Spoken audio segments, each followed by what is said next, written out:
Saudi அரேபியாவின் தலைநகர் ரியாத்தில் ஈத் உல் ஃபித்ர் பெருநாள் தொழுகை தமிழ் குத்பா உரையுடன் மிகச் சிறப்பான முறையில் நடைபெற்றது. பத்தா தாவா வழிகாட்டல் நிலையத்தின் ஏற்பாட்டில் நடைபெற்ற இந்நிகழ்வில் ரியாத் மற்றும் அதன் சுற்றுவட்டார பகுதிகளில் வசிக்கும் ஆயிரக்கணக்கான தமிழ் பேசும் மக்கள் கலந்து கொண்டு சிறப்பித்தனர். கடந்த மார்ச் 20 வெள்ளிக்கிழமை அன்று ரியாத் எக்ஸிட் 18 அமைந்துள்ள இஸ்திராஹா திடலில் பெருநாள் தொழுகைக்கான ஏற்பாடுகள் செய்யப்பட்டிருந்தன. காலை சரியாக 6:15 மணிக்கு தொடங்கிய தொழுகையை தொடர்ந்து மௌலவி M நூஹ் அல்தாஃபி அவர்கள் தமிழில் பெருநாள் சிறப்புரை குத்பா ஆற்றினார். புலம்பெயர்ந்த மண்ணில் இருந்தாலும் சொந்த மொழியான தமிழில் மார்க்க உபதேசங்களை கேட்டது அங்கு கூடியிருந்த மக்களிடையே பெரும் நெகிழ்ச்சியை ஏற்படுத்தியது. இந்த தொழுகையில் சுமார் 1000க்கும் மேற்பட்ட தமிழ் பேசும் ஆண்களும் பெண்களும் தங்கள் குடும்பங்களுடன் ஆர்வத்துடன் பங்கேற்றனர்.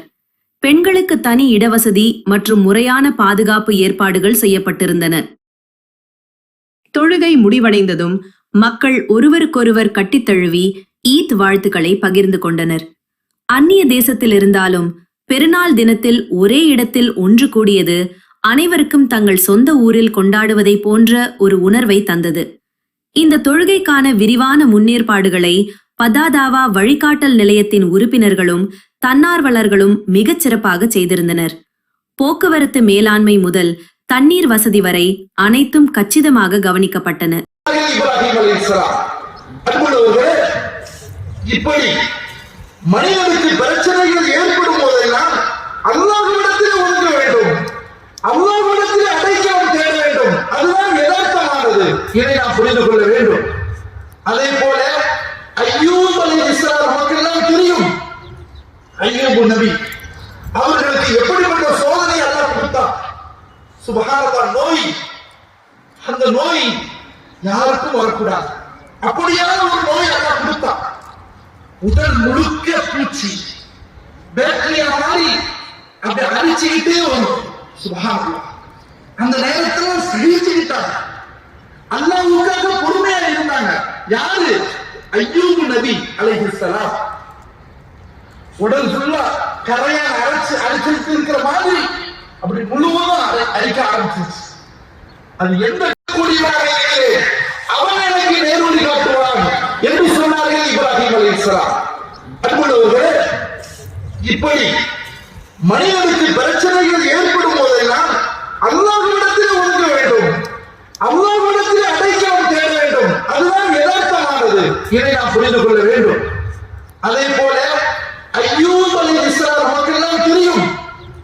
அய்யூப் நபி அவர்களுக்கு எப்படிப்பட்ட சோதனை அல்லாஹ் கொடுத்தார். சுப்ஹானல்லாஹ், நோய், அந்த நோய் யாருக்கும் வரக்கூடாது. அப்படியான ஒரு நோய் அல்லாஹ் கொடுத்தார். உடல் முழுக்க பூச்சி, பேக்டீரியா மாதிரி அப்படி அரிச்சுக்கிட்டே வரும். சுப்ஹானல்லாஹ், அந்த நேரத்துல சகிச்சுக்கிட்டாங்க. அல்லாஹ்வுக்காக பொறுமையா இருந்தாங்க. யாரு? அய்யூப் நபி அலைஹிஸ்ஸலாம். உடல் ஃபுல்லா கரையான் அரைச்சிட்டு இருக்கிற மாதிரி அப்படி முழுவதும் அரிக்க ஆரம்பிச்சிருச்சு. அது எந்த அர்த்தம் என்ன தெரியுமா? ஒருவன் அல்லாஹ்வை பயப்படுகிறான் என்று சொன்னால், அல்லாஹ்வை பயப்படுகிறான் என்று சொன்னால் அவன் வேறு எங்கும் போக மாட்டான், அல்லாஹ்விடத்திலே தான் போவான், அல்லாஹ்விடத்திலே தான் ஒதுங்குவான். எனவே தான் அல்லாஹ் சொல்கிறான், ஃபஃபிர்ரு இலல்லாஹ், என் பக்கம் வாருங்கள், அல்லாஹ்வின் பக்கம் வாருங்கள் என்று அல்லாஹ் சுப்ஹானஹு வ தஆலா சொல்கிறான். அன்புள்ளவர்களே, ஒரு மூமினுக்கும் மூமின் அல்லாதவனுக்குள்ள வித்தியாசம் இதுதான். அல்லாஹ்வை நாம் பயப்படக்கூடியவர்களாக நாம் இருக்கிறோம். பயம் என்பது எல்லா மனிதர்களுக்கும் இயல்பானது.